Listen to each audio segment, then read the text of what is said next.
नमस्कार। तैरकर बचो या फिर मरो, इतिहास में पहली दफा भारत पर रोहिंग्या मुसलमानों को समुद्र में धकेले जाने की तोहमत लगी है और दूसरी तरफ देश की अदालत ने रोहिंग्या को घर वापसी का रास्ता दिखा दिया।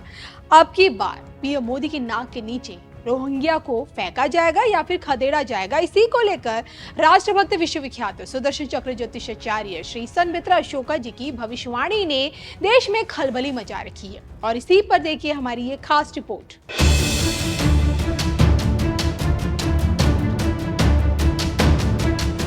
रोहिंग्या की वापसी से एनआरसी की वापसी, फेंका जाएगा या फिर खदेड़ा जाएगा, तोहमतों के सागर में भविष्यवाणी का बवंडर।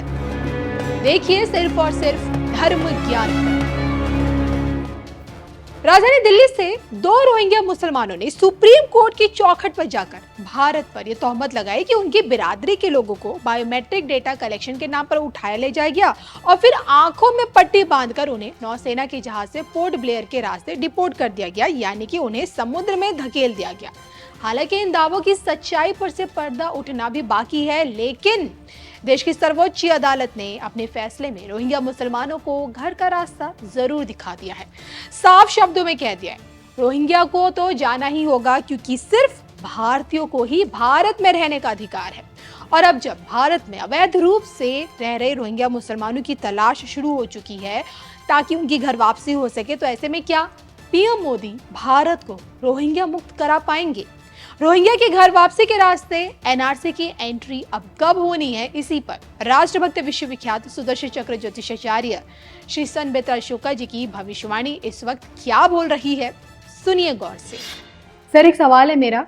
आज भारत और बांग्लादेश के बीच हालात ऐसे हो गए हैं कि भारत ने बांग्लादेश के खिलाफ कई कूटनीतिक स्तर पर कुछ कड़े फैसले लिए हैं, जिसमें से एक फैसला ये है कि भारत में अवैध रूप से रह रहे बांग्लादेशियों की घर वापसी पश्चिम बंगाल के रास्ते करवाई जा रही है और भारत के इसी फैसले से इस वक्त बांग्लादेश भी पूरी तरह से तिलमिलाया हुआ है। क्या इसी राह में क्या हम रोहिंग्या मुसलमानों की भी घर वापसी देख सकते हैं? डेफिनेटली 100% रोहिंग्या मुसलमानों की और बांग्लादेशी मुसलमानों की घर वापसी होगी। They will have to leave the country. Bharat जो है धर्मशाला नहीं है जी। हाँ, मोदी जी से पहले जो सरकारें थी वोट बैंक की राजनीति के तहत, तुष्टीकरण की राजनीति के तहत आज दिल्ली में जितनी झुग्गी झोपड़ियां ऐसी अनऑथोराइज बनी हुई थी सिर्फ वोट बैंक के चक्कर में जी। उनको बसाया गया, उनके राशन कार्ड भी बनाए गए, उनको रहने का जो है पूरा जो है सहूलियतें देगी, उनको इलेक्ट्रिसिटी देगी, खाना पीना उनको फ्री किया गया जी। भारत अपने दुश्मन को अपने घर में लाके उसको एजुकेशन दे, उसको फ्री में खाना खिलाए, उसको फ्री में बिजली दे, फ्री में पानी दे, फ्री में राशन दे, कहाँ तक जायज है? भारत की आवाम क्यों ऐसे नेताओं को एक्सेप्ट करती है जो इस तरीके की गलत हरकत करते हैं सिर्फ सत्ता में आने की? जी। तो भारत की जनता को ये जो है बहुत चौकन्ना होकर आगे चलना है। और देखिए ये डिसीजन कोई भी पार्टी नहीं ले सकती। मोदी जी जो डिसीजन लेने जा रहे हैं बांग्लादेशियों को और रोहिंग्याओं को जो वापस भेजने वाला है, ये कोई भी पार्टी नहीं लेती क्योंकि उनको वोट बैंक नजर आता है। मोदी जी इसलिए ले रहे हैं कि जो 90% लोग बैठे हुए हैं इंडिया में, उनको ये समझ आ जाए कि this person is very straight forward in taking decision. वो वोट बैंक जब सत्ता के लिए डिसीजन नहीं लेता, वो देश हित के लिए डिसीजन लेता है। हमारे यहाँ कचरा आके इकट्ठा हो रहा है। अब बांग्लादेश से या पाकिस्तान के जो हैं, जो सबसे लोअर सेगमेंट है, जिनके पास सिर पे छत नहीं है और जो वहां पे भी भूखे नंगे हैं, यहाँ पे भी आके सड़कों पे आप देखेंगे 90% जो हर चौराहे के ऊपर आपको बांग्लादेशी और पाकिस्तानी भीख मांगता हुआ नजर आएगा। यहाँ नहीं, हर कंट्री में यही है। यानी कि आपकी वही भविष्यवाणी की रोहिंग्या मुसलमानों की घर वापसी होगी, वो पुनः एक बार सत्यता की ओर हमें नजर आ रही है। बिल्कुल, डेफिनेटली। अब जो है अंदर की सफाई बहुत जरूरी है। आज आप देख रहे हैं कि जो डेलीगेशन ऑल कंट्रीज को गया है पाकिस्तान के अगेंस्ट, पाकिस्तान की आतंकवादी गतिविधियों और जिहादी मानसिकता को उजागर करने के लिए, उसमें उस डेलीगेशन में ऑल पार्टी मेंबर्स हैं। बिल्कुल। ये एक बहुत बड़ा इंडिकेशन है कि अगर लीडर्स को ये समझ आ गया कि he is doing right, what does it means. Modi ji जो कर रहे हैं ये पहले किसी नेता ने क्यों नहीं किया? बिल्कुल। आपने अगर 60 साल 70 साल अगर राज किया तो क्यों नहीं किया? वो मोदी जी क्यों कर रहे हैं? क्योंकि यहां से इंटेग्रिटी बिल्कुल साफ है।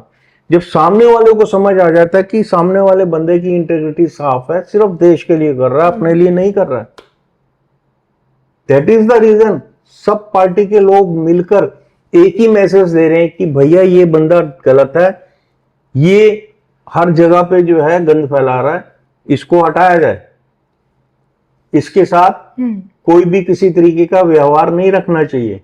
आज पाकिस्तान की हालत है, पाकिस्तान के पीछे सिर्फ चाइना खड़ा, उसका चाइना खड़ा होने का वो भी पब्लिकली नहीं है, पर्दे के पीछे, पर्दे के पीछे से है। जी। Openly he will not spoke. पर्दे के पीछे से जो सपोर्ट है, चाहे हथियारों का है, मैन पावर का है, कुछ भी है, वो पर्दे के पीछे openly he can't come in front.